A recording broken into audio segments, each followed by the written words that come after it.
Okay, class. Today we are going to learn about the history of Sydney. The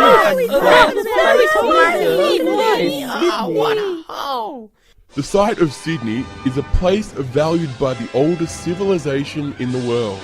For at least 50,000 years, its Aboriginal people fished the waters of its sheltered harbour, speared the plentiful supply of animals that inhabited its heavily wooded shores, and filled the clear air with the sounds of their ordinary and ceremonial lives.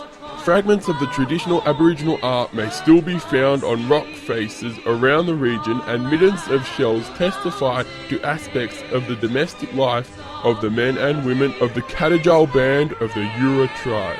Sir, this is boring. Can't we learn about something else? Well, Billy, what do you suggest we learn about? We could learn about why Melbourne is the world's most livable city. Yeah, Melbourne! Woo! Good call, Billy. Hi, I'm Elaine Goodman, and welcome to Melbourne, the 2011 Economist's World's Most Livable City. Sure, Melbourne is home to many a sporting event, music artist, high-tech stadium, and cultural experience. But what makes this city stand out from the rest? What makes Melbourne special?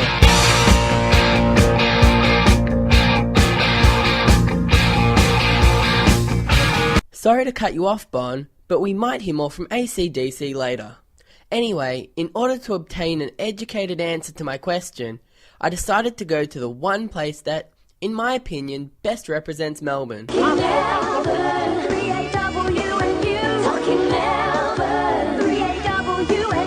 Melbourne's own 3AW. More specifically, I talked to the breakfast show hosts Ross Stevenson and John Burns, who have been hosting together since 2001, and Bruce Mansfield and Philip Brady, who have been hosting Nightline since 1990.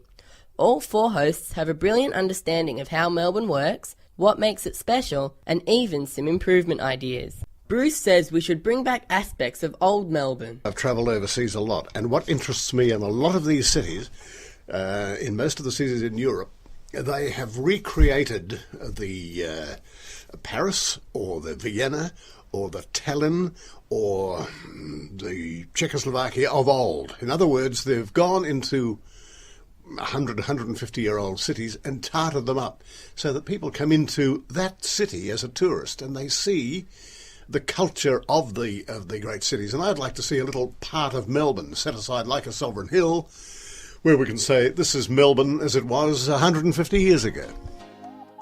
Hey Ross, what do you like about Melbourne? I like the fact that we do things in large numbers. We do things as a community.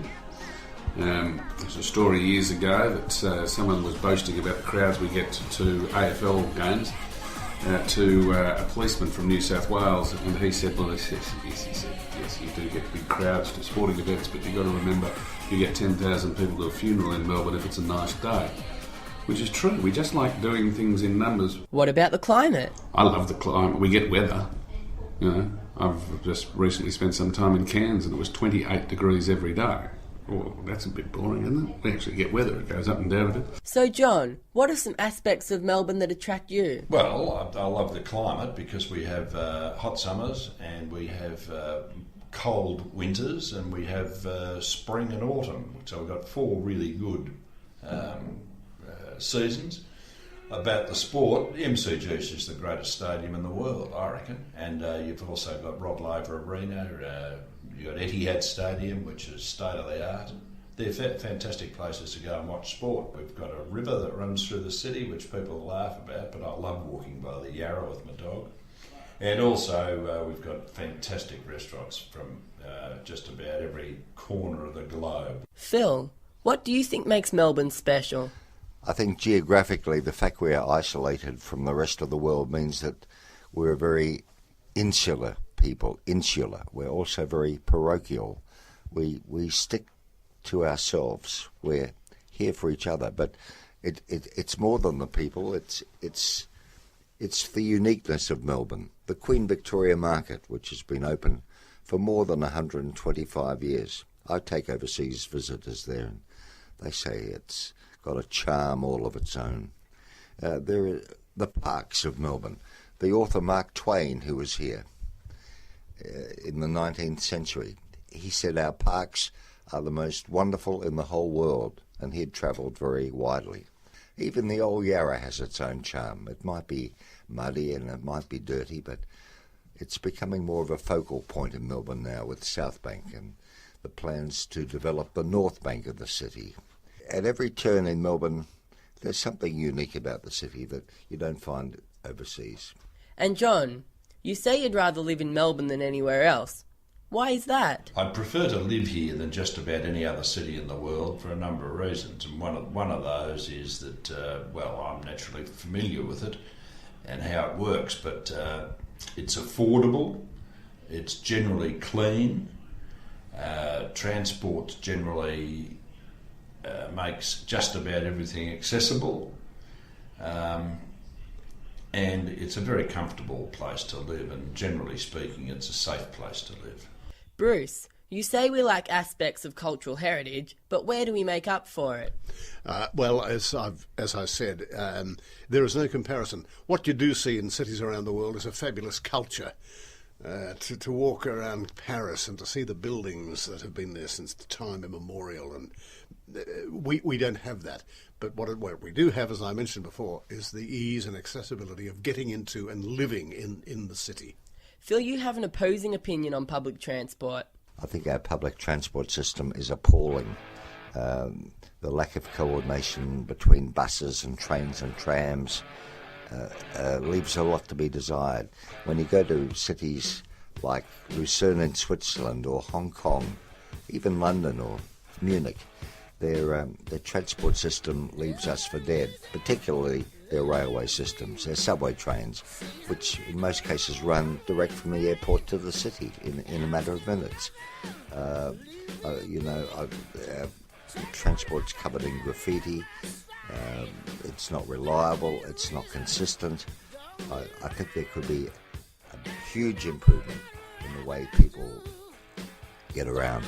Also, I think even worse are our highways, our byways, the clogged traffic every morning on so-called freeways and expressways, the number of level crossing boom gates we have in Melbourne, where in a city like Sydney, which has 5 million people, I believe in the whole metropolitan area there are only 3 boom gates to wait for it. All traffic either goes above or below the railway lines. But you do agree that we lack culture because we are such a young city. Obviously, because we're such a young country, we don't have the cultural heritage of a city like Venice or Paris. We just don't have the longevity to enjoy the art, the culture, the music. So I think for people who come from these places like Budapest and Milan and so on, they must cringe a little that we're a little bit ochre really in our presentation of the arts. Bruce, what stands out to you about Melbourne compared to other cities? I really think, and I've travelled the world a lot, I really think the ease of getting around, and I know you're going to say perhaps the freeways are chock-a-block, and so it is too, but the access into the city is very safe, certainly in daylight hours. I think the ease of getting children to school and grandchildren, as I do, to school and back, there's a safety in it, and accessibility to shops and jobs and is a lot less cluttered than some of the European cities. And finally, I asked each of the presenters what 3AW's slogan, Melbourne's own 3AW, meant to them. And here's what they had to say. Well, I guess it means that it's very much a Melbourne program. It's about Melbourne. That's another thing about Melbourne, this city. That I think if you heard radio in Sydney, our counterpart in Sydney, they would deal far more with national matters or even international matters, where Melbourne is very parish pump, where in Melbourne you've got to talk about Melbourne.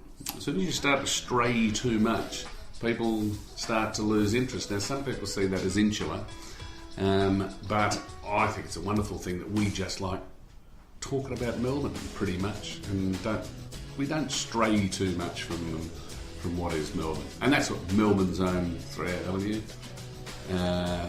it's probably the most successful talk radio station in the world, because it, as the other catchphrase relating to the station says, it's talking Melbourne. It means that we understand Melbourne, we think, and the way it works better than just about anybody else, and we bring that feeling of what Melbourne's all about to our listeners, and I think that's why they appreciate it. I think 3AW is a unique talkback station anywhere in the world. I've travelled extensively and I've heard radio in Chicago and New York and London and elsewhere. And the loyal listener base of 3AW, I think, it seems to be quite unique. And the success of the station, I think, is the fact that most of the teams and on-air presenters on 3AW, like Bruce and Phil, have been in the same time slot for years and years and years and years. So there's a continuity there for the listener especially. 3AW doesn't switch and change depending on the ratings. They stick with a format, and it's proved very successful. In most surveys, 3AW has been number one consistently for most of the time that we've been here. So I would say 3AW is the pulse of Melbourne, because other stations like MTR have taken us on unsuccessfully. The ABC have their own loyal following, 774, for people who perhaps don't enjoy commercials or commercial radio, but there's a niche here.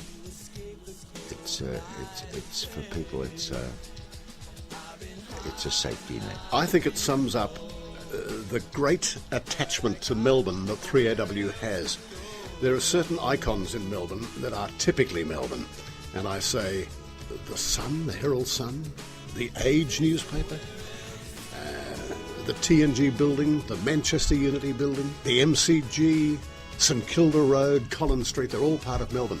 And 3AW has maintained, and being a talk station, has maintained a very, very strong link with the people of Melbourne, which a music station can't really, because the music is the star, whereas talk is the contact here. And people find a lot of interaction when you're talking about traffic in Melbourne, talking about the city story, you're talking about events and news that's happening, the Queen's in Melbourne, and you'll get it all on 3AW.